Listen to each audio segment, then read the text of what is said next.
Good morning. It's great to be here. My name is Herman, and I hope if the slides work. Okay, and I'm a marketeer. Now, probably this is what is happening in your brain right now. He's a little bit of a manipulator, a little bit of an egoistic guy, probably not really trustworthy. Those type of associations a lot of people have with marketeers. Probably you even think that for me, and I'm a little bit struggling with slides, probably you even think that for me, my idea is that money is falling out of the sky. You know, that plenty of money, like this, right? You see money now falling out. This is my dream, okay? This is probably what a lot of you think. And these are true $1 bills, okay? So don't throw them away, okay? Now,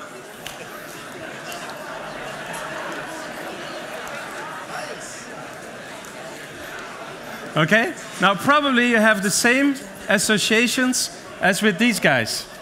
Okay, they won the Tour de France, but afterwards, it seemed that they were not really trustworthy, that they fooled us with their stories. And I think this is also a little bit what is happening to me in my own life as a marketeer today. I'm happy to be a marketeer, but if I go to the movies like Detachment, they talk about the marketing holocaust. If I read a book called Borderline Times about analysis of society, they call me a fraud. If I do research with consumers, they say, but these marketeers, they try to sell us everything.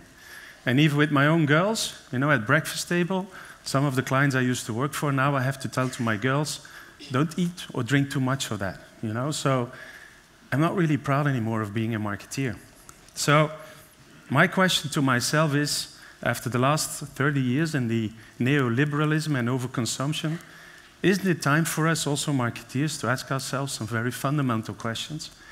Isn't it time for us also, you know, to take responsibility for solving the problems that we co-created over the last 30 years? Isn't it time for us to create brands again that we're proud of, not only because of their market share and their profit, but also of what they stand for? And I think this is a little bit the challenge we as marketeers we have today. And the same frustration I have as being a marketeer is also the frustration consumers have when they talk about us. And the result is that most of the brands, 75% of brands are interchangeable for people today, that most of the brands on the other side of the fence from consumers. Consumers are telling us every day in research, you don't understand me anymore. You know, you talk a different language. You use the wrong symbols.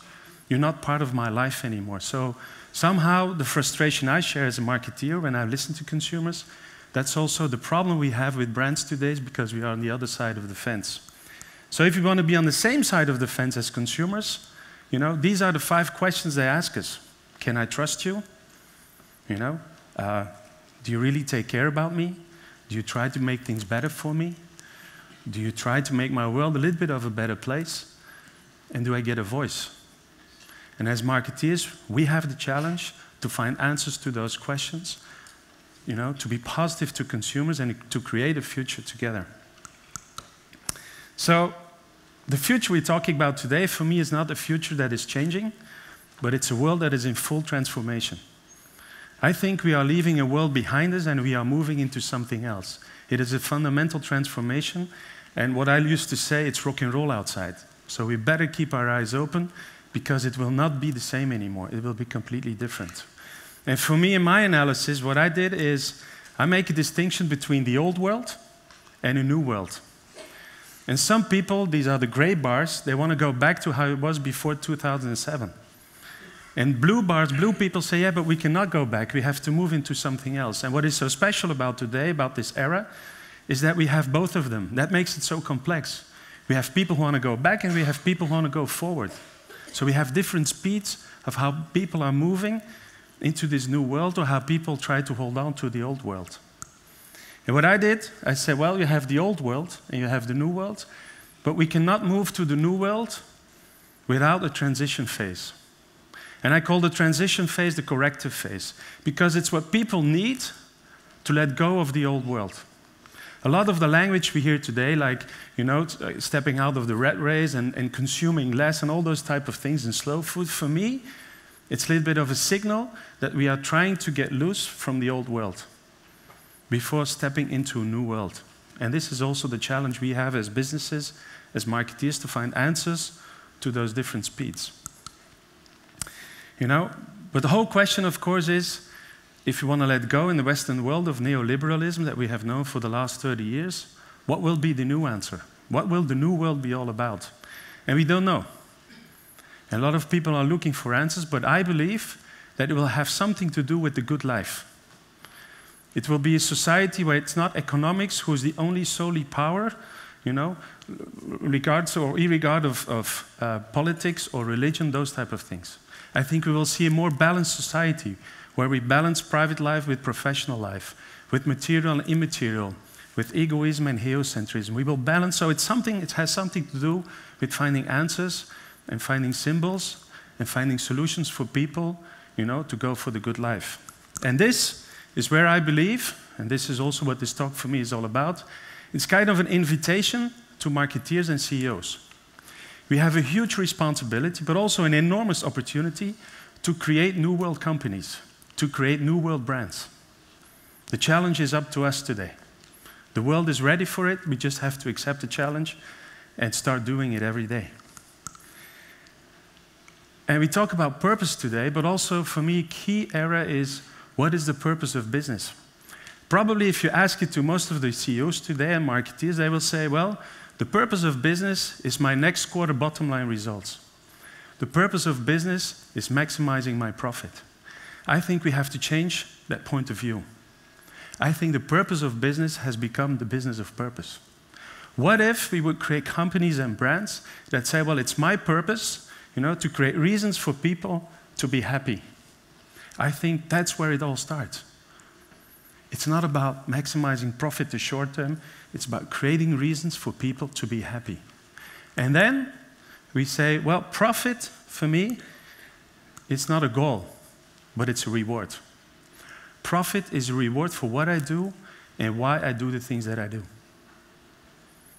So that's what they call also the profit paradox. The best way to optimize your profit is not go there and challenge it immediately, but try to see it as a reward for what you do and why you do the things you do. And the result is also happy profit. So the idea I would like to spread today is happy profit. So I make a distinction between bad profit, good profit, and happy profit. And bad profit is, you know, I strive for my profit maximization short term and the next quarter, and I don't care about planet, I don't care about people, I don't care about future generations. That's bad profit. Good profit is, you know, I accept the issues that I created and I try to be responsible to finding solutions. I try to take my responsibility for people and planet. Happy profit for me is purpose and principle driven. It's creating profit that you're proud of. It's about creating personal reasons for people to be happy. It's about having your company as an integral part of society. And where most of the people say, well, you know, where's the maximum profit? A lot of people say, well, the maximum is at bad profit. And from the moment I start taking care of others, my profit will go down. Now, I believe, and maybe I'm naive, but I believe and I hope that profit optimization is at the level of happy profit. That's where we make our profit sustainable, and that's where we make it the best possible level of profit in the future. Now, as I said, maybe I'm naive, but a lot of people are inspiring me today. And whether it's, you know, DSM here in the Netherlands or Paul Polman from Unilever who says, you know, it's not only about me, it's not only about Unilever. Even if we do the things, you know, that we do for sustainable living, but we do not succeed in inspiring others, we failed.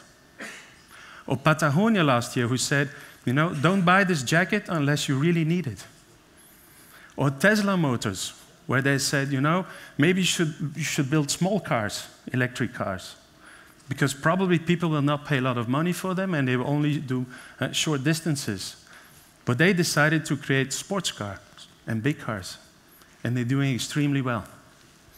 So for me, it's about happy profit. So today also, I would like to invite everybody to go to goforhappyprofit.com and just share the like. Because I believe that we all, if we strive to create companies and brands that create reasons for people to be happy, if we strive for happy profit, the world will be a better place tomorrow. We will create our own future, and also for the benefit of the own companies, it will maximize your profit. So I'd like to ask you here in the room, you have that $1 bill in your hands. There are beautiful projects today. Please give your $1 to one of the projects that you believe is creating happy profit, what you believe is creating a better world. Thank you.